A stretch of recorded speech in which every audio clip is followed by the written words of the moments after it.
It's transition season and it's time to set a strong foundation. My name is Dr. Takima Dorsey. I am the CEO of DTD Enterprises and the founder of DTD Sports Leadership Academy. And this is a wonderful time of year because if you're anything like me, you've been pulling your hair out for the last couple of weeks or maybe months, getting yourself, your business, your youth, or your endeavors ready for the next level. And so I wanted to take a moment and stop and talk about transition season and setting up a strong foundation. I had the opportunity and the absolute pleasure to have 4 children in life. 2 are already out the house, living their best life in the real world. And I have my 2 youngest here at home. And they have been an absolute joy. Matter of fact, all of them have. But what this, and I can't even say a but, however, being a parent, being a mentor, being a business owner, being a independent contractor, being an employee, or even an employer, some things in life you're never prepared for. And oftentimes you find yourself applying your own principles that you may end up sharing with your clients or classmates or colleagues or whatever the case might be. And then oftentimes you may not have an individual you can actually reach out to understand the risks that you're about to walk into. And that is what has prompted me to prepare this midday opportunity, is to talk about the transition season that we are all in, whether it's a transition from elementary to middle school, having kids from elementary to middle to high school to college, college to the real world, or even yourself. You might be applying for a new job or looking for a new job, wherever you are in life. And even life itself is a transitional season. And I have 5 tips that I absolutely want to be able to share with you to give you some understanding of how to best prepare you. And this really is geared towards education, business owners and entrepreneurs. And having myself, I have my youngest 2, my Hales and my BJ Bean, for those that actually follow me, are absolutely the epitome of transition. And I say that because every new season is a transition in itself. And although I come from 30 years in sports, 27 in education, about 22 in leadership and youth development and programming for about 28, 29 years, even my own youth, as prepared as I am as from a professional and even a personal side, having 2 older children, they still amaze me to having me to step outside of my comfort zone. And what I mean by that is that they have taken on extraordinarily new heights to things that I have not been introduced to from a professional standpoint, but I was ready to tackle from a professional standpoint because my philosophy is if they're rocking, I'm rolling. And in this season, in this year, it's a lot of things that I was familiar with, and there were a lot of things that pushed me out of my comfort zone. But what I had to do was to buckle down and not complain. I've had my moments of frustrations. I've had my moments of anxiety. I've had my moments of fear and doubt. But I had to keep faith, and I had to just, number one, reflect. So my first tip is reflection. I remember when this time last year, and I'm going to use my Hales as an example, we was going through such a hard time with her in school. And it's not because she wasn't achieving, but she felt like her voice was falling on deaf ear. And the resources she needed from a school standpoint, she wasn't getting. So long story short, she has always had a goal of graduating high school early. Cool, makes sense to me. And my philosophy as a parent is always hear what they have to say and make sure there is a plan in place. And as long as there is a plan or a blueprint that is developed, we want to stick to that blueprint. And whether it gets us to the end of not, there will absolutely be growth and maturity. So this time last year, after coming off a very successful track and field season, she said, I want to graduate early. Cool. Let's develop the plan. So I went back because my background is in I was going to say is in school counseling. As a certified school counselor, looked at her high school records, looked at her middle school records because she came into high school with middle school credits.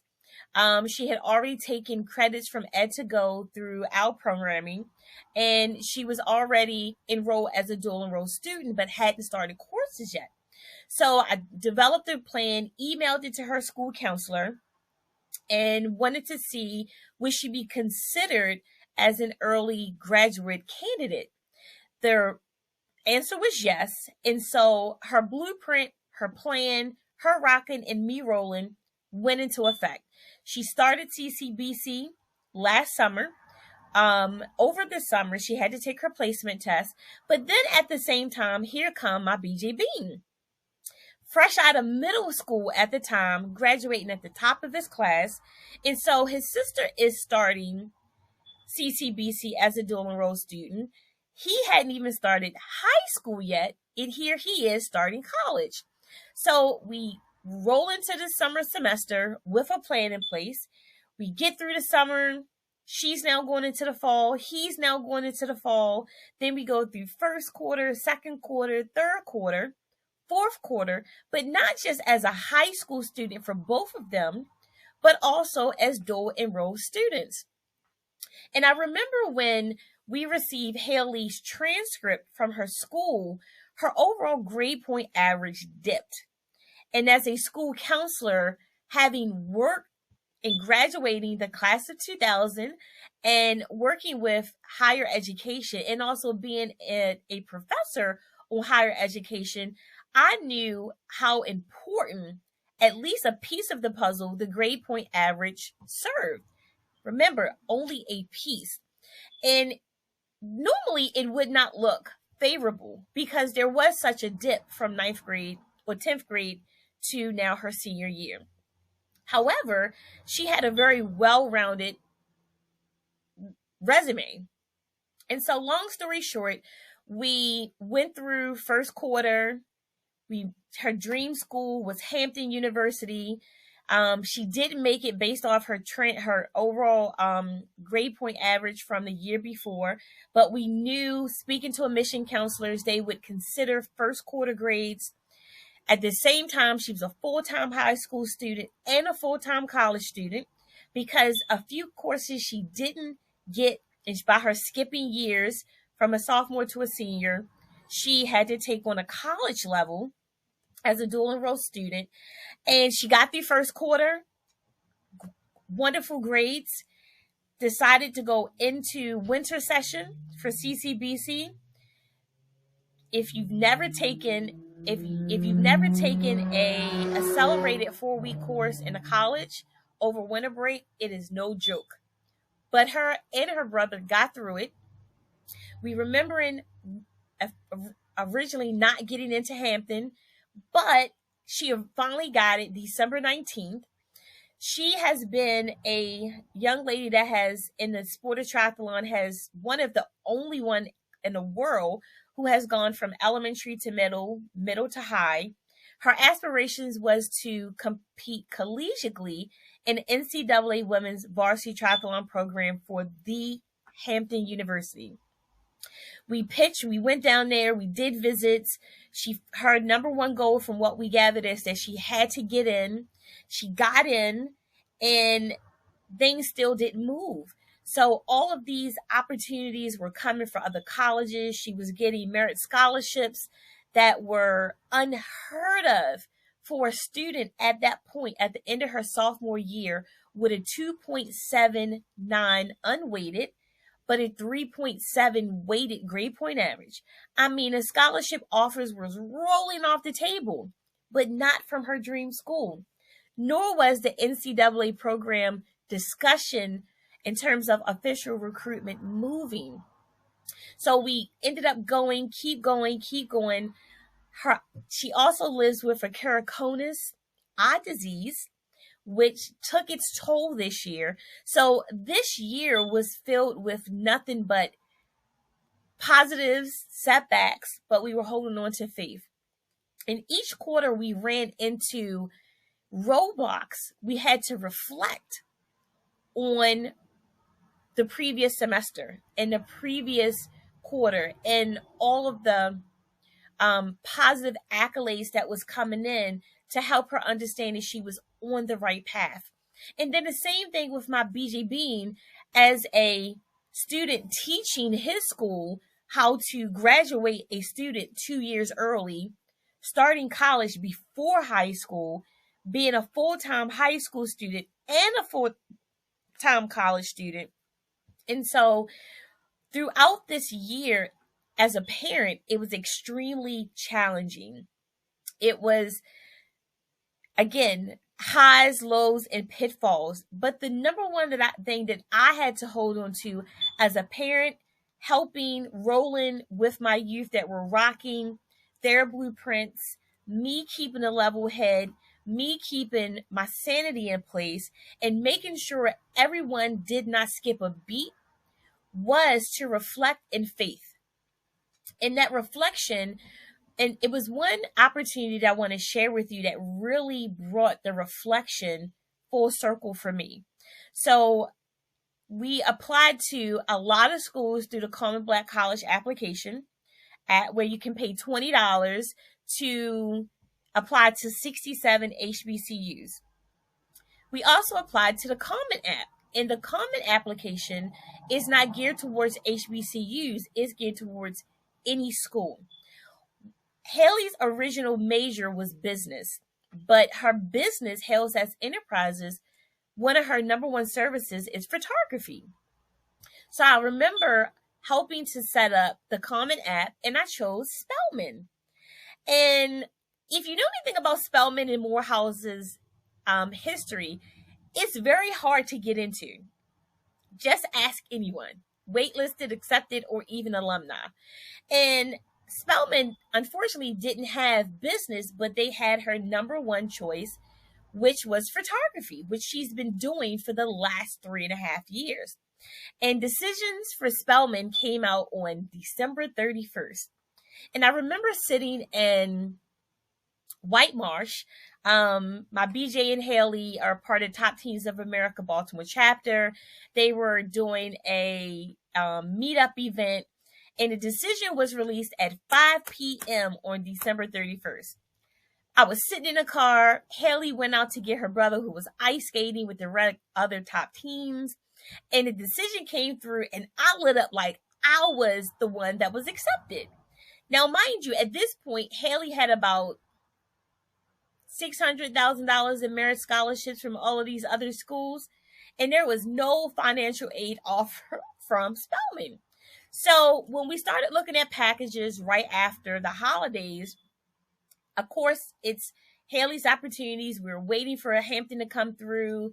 We reached out to the coach, to see what could be done. We had already been down there. Here comes Spelman with her actual major that she could actually continue to earn money in and to blossom in, which was photography. And so she had to make a decision. Fast forwarded to February of 2022, I started to schedule a campus visit to Spelman because I had never been on a campus. And by this time, because there was no aid attached, I was like, okay, this is not going to work, because who has 50 grand to send down for school with no aid? I said, but because I can't cancel the trip, because I had already paid for it in advance, we'll just go down there, make it a weekend, do a tour. She had already been accepted to Clark Atlanta. And let's get a feel for it. But in my mind, I was thinking like, hell no, that ain't gonna go. So we get down there and she's like, I'm already in love with Atlanta. And I'm like, what you in love with? We had not even entered Spelman's campus. So we go through Clark Atlanta, and it was too wide open of a campus for me. No protection, and I'm like, if you get kidnapped, it'll be 6 weeks before they even realize you're missing, and then I'm gonna have to do some harm in Atlanta, right? So we get to Spelman, and when it was enclosed gates the whole nine. Long story short, we hopped on a plane that afternoon from the tour, and she's bragging about Spelman. And I'm having mixed emotions because I'm thinking to myself, who is going to pay for this? Who is going to cover this? And at that moment, sitting in the airport across my hills for eating dinner or eating lunch, God reminded me of Haley's journey. And that journey was less than 8 months prior, she had made a decision to graduate early. And to take on that vision is one thing.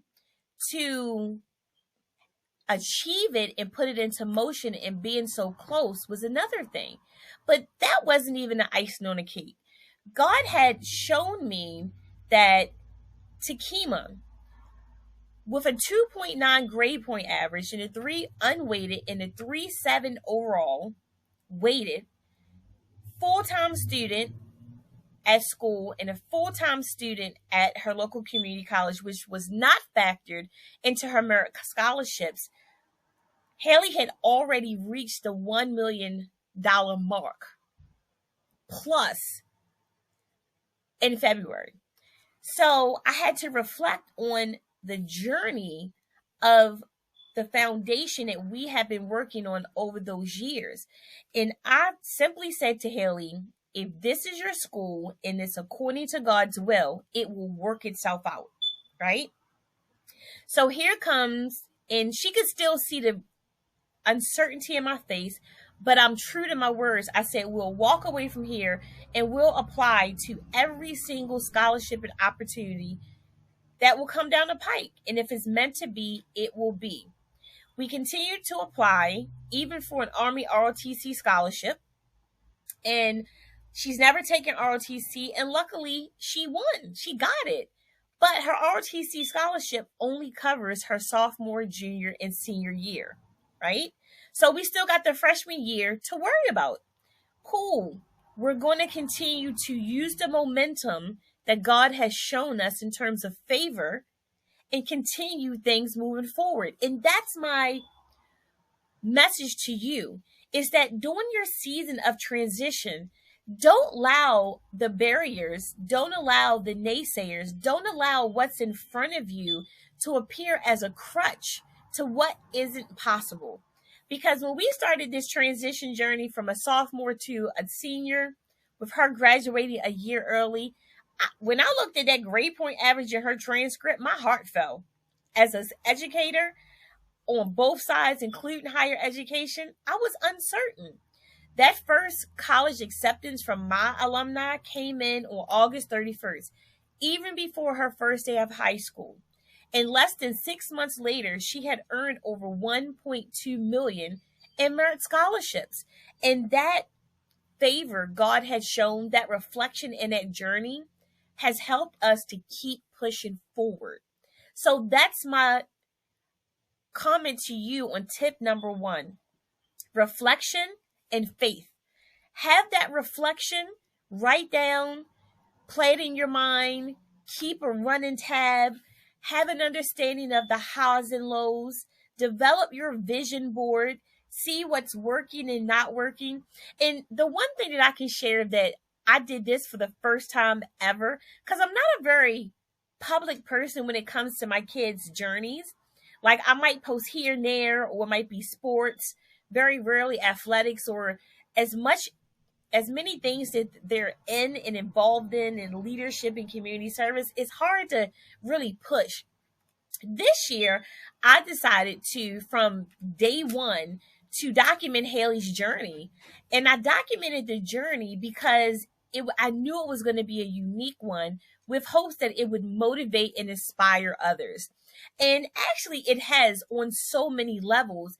And so when you're able to document, not necessarily publicly, but document to a point that you can always refer back to, it gives you hope, inspiration, motivation, and encouragement. So that's tip number one: reflection and faith. And faith is the underlying principle in all of these tips. Once you get through tip number one, which is reflection, I want you to have a forecast, right? I want you to understand where you started, where you're going. I mean, what you're going through, but where you headed. Where do you want to go? For us, with my Hales, her next step is college, wherever it might be. We were able to at least pinpoint it down to Spelman, which is her choice. And there are still other schools in the background in case as a backup B, C, and D. But also, I have my BJ Bean, who is doing the unthinkable. And actually, as of this past Monday, he secured his vision of graduating high school 2 years early. As a full-time high schooler and a full-time dual enrolled student, he took his last class on May 22nd, which was his sister's 17th birthday. And he now has 21 credits already, and he hasn't even completed his freshman year. So his dream of graduating high school 2 years early has now been solidified. So in that forecasting, I have my Hales going to college, and I have my BJ Bean now becoming a senior starting in the fall. So when you have a vision as to where you want this to go, it's keeping that fire underneath your belt. And even in times where you are weary, where you're uncertain, where you doubtful, where you don't believe that you don't know where your help is going to come from, you have something that's going to keep you focused. And believe it or not, that was one of those, that conversation was a very frequent conversation in my house this year, not just as a coach, not just as a mentor, not from a programming standpoint, but from a parent to a sibling. I mean, a parent to a child, because there were times that my BG Bean and my Hales ran up into adversity. As I mentioned, Haley lived daily with keratoconus. You know, she went from not being able to wear glasses to a hard contact in one eye to now a hard contact in both eyes, updated prescriptions, having to go home and hospital. You know, when you talk adversity, it was adversity at its best. And then for my BJ Bean, being able to taking on this kid, if I may for a second, we talk about forecasting. When he had this dream, even in 8th grade, Mom, Haley's going to graduate high school in 3 years. I'm going to graduate high school in 2 years. So in the back of my mind, I never said, that can't be done. I was like, okay, when that time comes, we'll cross that path, right? And when the time came, he was on it.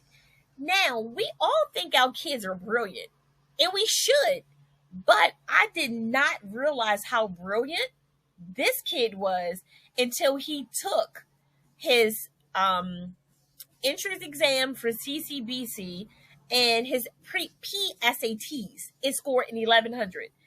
He just completed pre-calculus 2 as a freshman, and he's still taking algebra 2 in 9th grade. Currently, right now, he has a culmination of 6 math credits, and he hasn't even finished 9th grade yet. So when we're talking about natural intellectual intellect, he's it.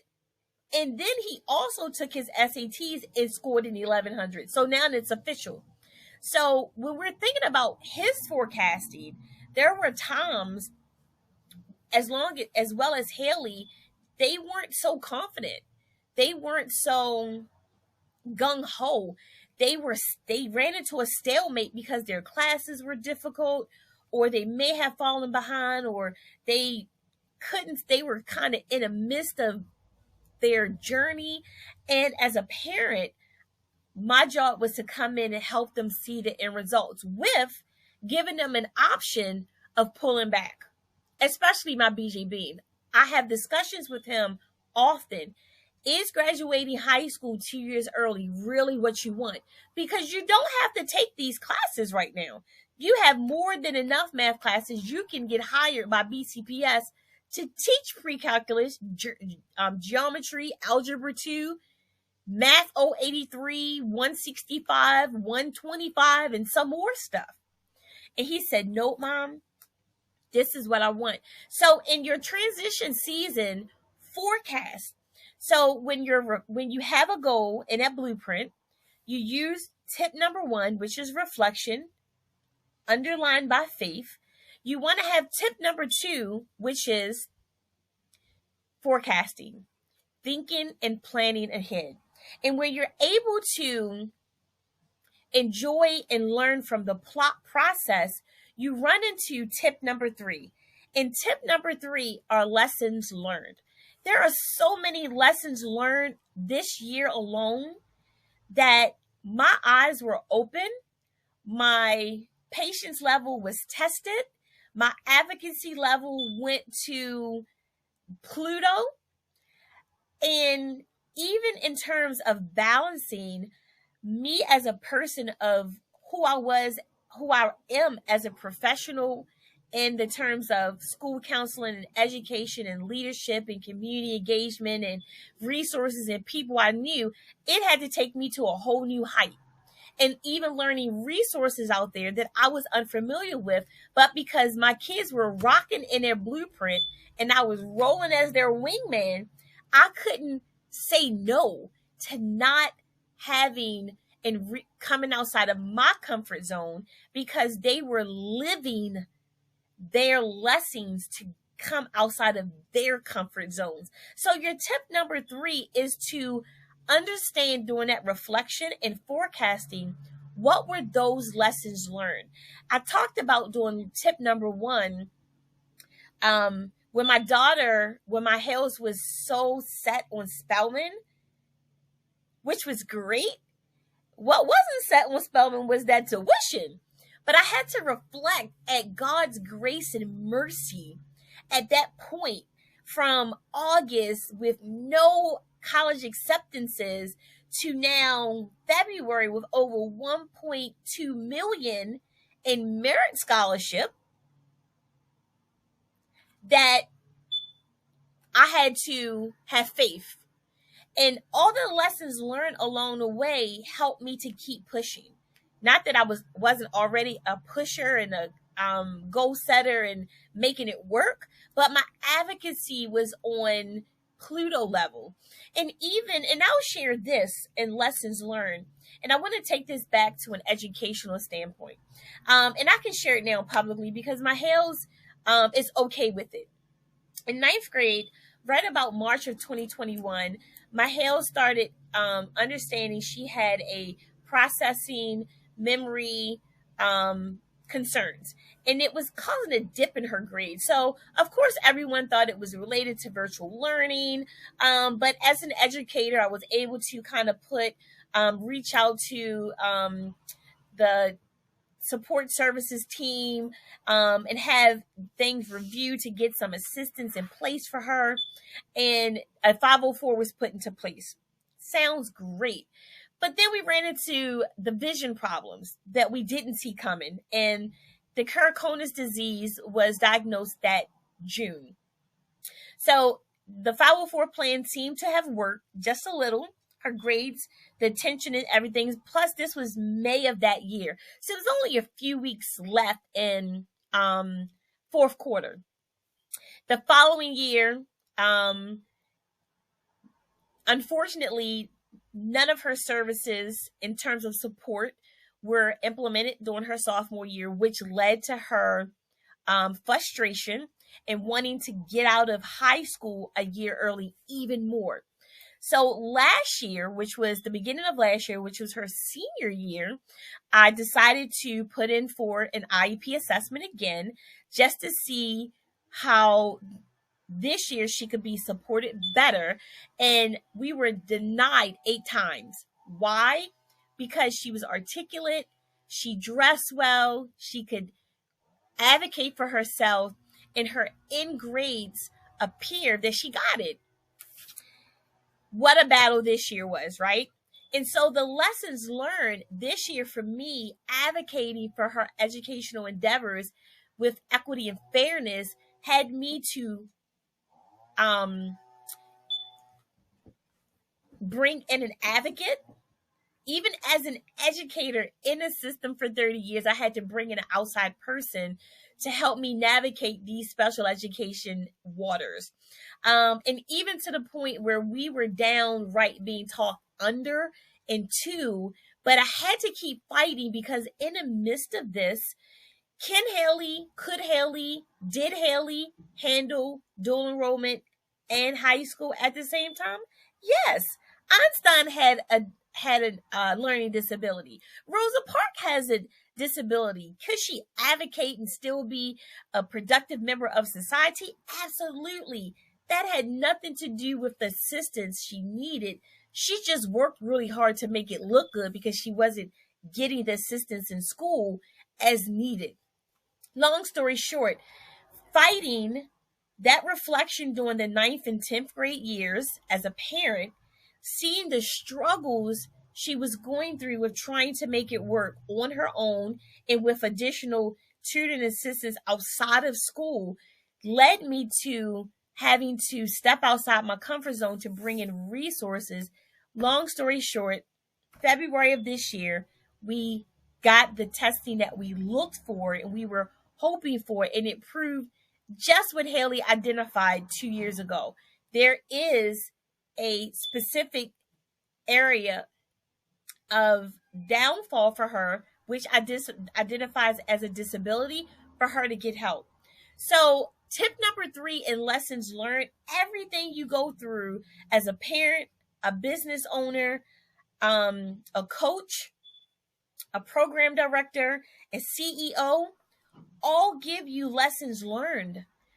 Your job is to take those lessons and build on them and to close the gap and to stretch yourself beyond what you think you see or capable of in the mirror each day. Takima Dorsey, the parent, the advocate, the leader, the coach, the program director, all the hats that I wear from August of 2022 is very different today of May 2023. And the difference is me, how much I've had to grow and to stretch because my kids were rocking and I'm rolling, and my job is to help close those gaps. And it helped me to understand more resources that were out there that I hadn't encountered as a professional to date. So during your transition season, reflect on those life lessons, on those lessons learned along the way, which is now going to get you set up for honesty. I can honestly say that when I graduated the wonderful class of 2000 at Aberdeen High School some 23 years ago, it was very different from today's times. Not just in the sense of the education, I mean the sense of how many credits and the community service hours are absolutely the same here in the state of Maryland 23 years later. But what has changed dramatically are just a few things.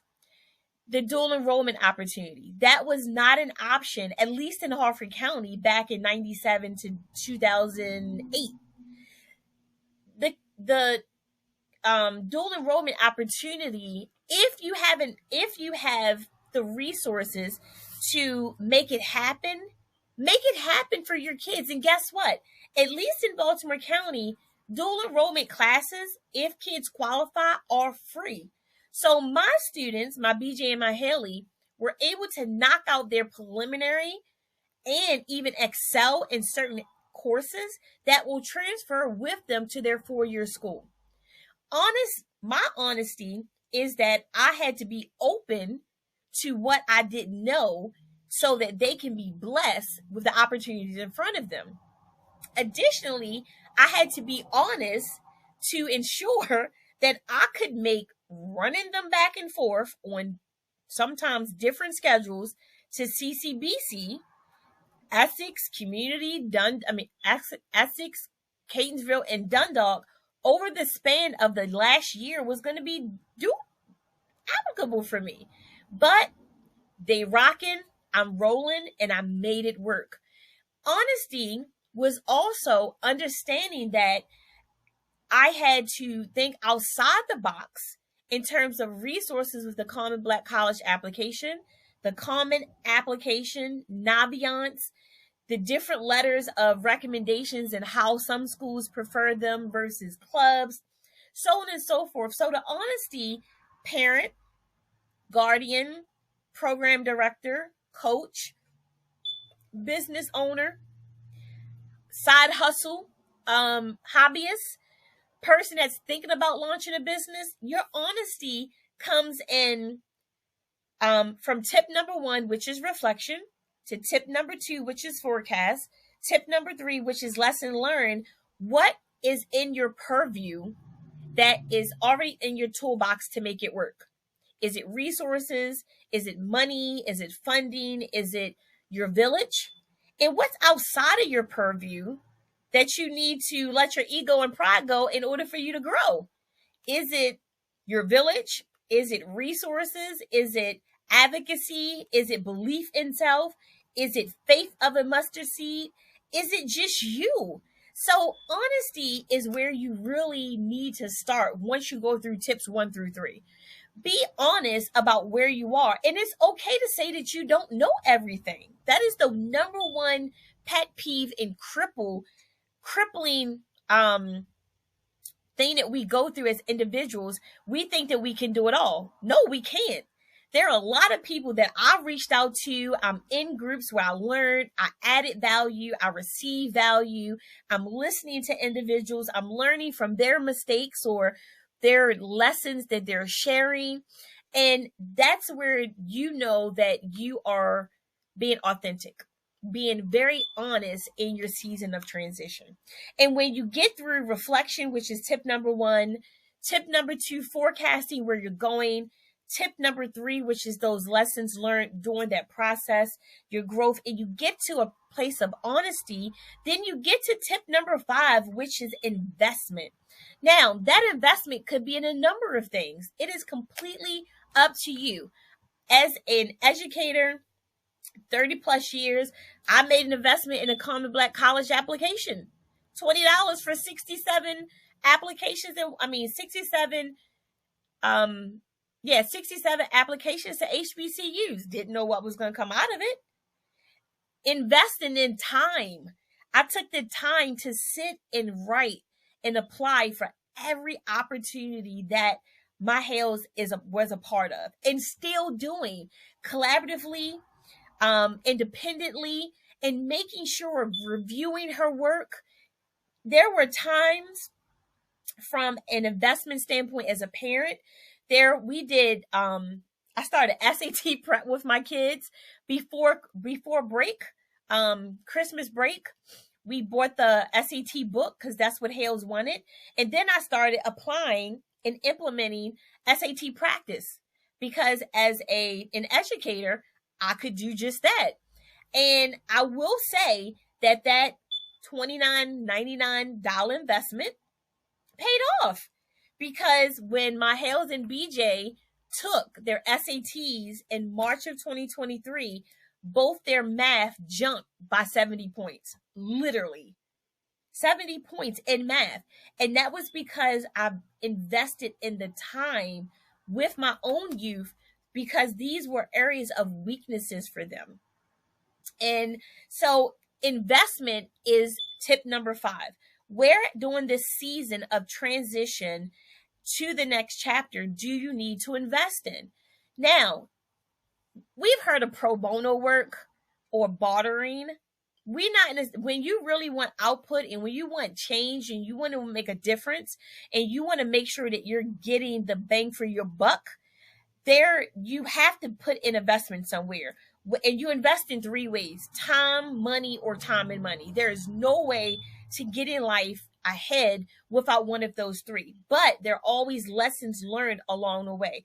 So my investment was monetary and time, because both my kids are worth it. All my kids are worth it, but I only have two left at home, right? And that investment has shown out. Now, again, there have been hiccups along the way, right? We expect that in life. We expect that in business. We expect that in education. And as a parent, as a business owner, as an entrepreneur, as a coach, your number one first priority, if they're rocking and you're rolling, is investment. If you're not to the level of being ready or knowledgeable, or ready, knowledgeable, and you still need help, make that investment. Seek out the people who you know that have proof, that have receipts of their work, and that they can produce exactly what they're saying. Do the research, because every season is a transitional season. Every season has a reflection, a forecast, lessons learned, require honesty, and need a very honest take on investment. And where you're able to do those things, you're now setting a stronger foundation for the next chapter. And the next chapter for my house is college. But I will highlight, and also for my BG Bean, who just made history as as a student who's gone from a ninth grader to a senior, right? In 1 year.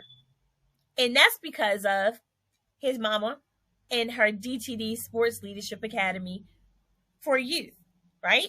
And I know that because their preparatory programming got them to where they are, but that was only because of their blueprint that they created. They rocking, we rolling, and we made their blueprint come to fruition, right? And so when you're going through a season of transition, which we all are, shoot, waking up every day is a day of transitioning, because it's a blessing. These 5 steps are required for success. Transition tip 1, reflection. Transition tip 2, forecasting. Transition tip 3, lessons learned. Transition tip 4, honesty. Transition tip number 5, investment. However, whatever that look like. And then last but not least, when you constantly do those 5 steps, you're now setting a stronger foundation for the next chapter. Still going to have fears, still going to have uncertainty, still going to have doubts, still going to be weary, still going to lose your motivation, your encouragement, and your fight. But you do that anyway. You do that on the daily. But when you have a plan, you're working your plan, you're getting out the way, you're setting aside your ego and your pride, and you are making moves that make sense, your outcome is going to be what God really needs it to be. And your growth through the process is exponentially phenomenal. And so those are my 5 tips of the day. This is my talk of the day, which now leads to, again, it is a season of transition. And not just a season of transition, but it's a season for a strong foundation for the next chapter. Well, that's all I have for you today. I hope you can take a portion of this, a portion of the story that you can relate to, a portion of you understanding that your best is yet to come, because your season of transition is each and every day, and it is literally up to you. Don't allow any excuses, especially when you are responsible for another, or you're charged to do major things in the community. Don't let the no's wear you down. Reflect, forecast, lessons learned, be honest, invest time, and get ready to set a stronger foundation from this season before. Shout out to all the parents out there who are helping those and educationally helping your kids transition through, because this is a very exciting season for them as well as you, but more so for them because their next foundation their next chapter, they have no idea what's coming down the pike. I'll be back for another helpful tip on that later on. But for now, if you want to get in contact with me, you can check out the scroll at the bottom. You can hit me up at www.drtakimadorsey.com. From a personal coaching standpoint or programming, if you're looking for business support, www.dtdenterprises.com, or just hit us up at 443-431-8943.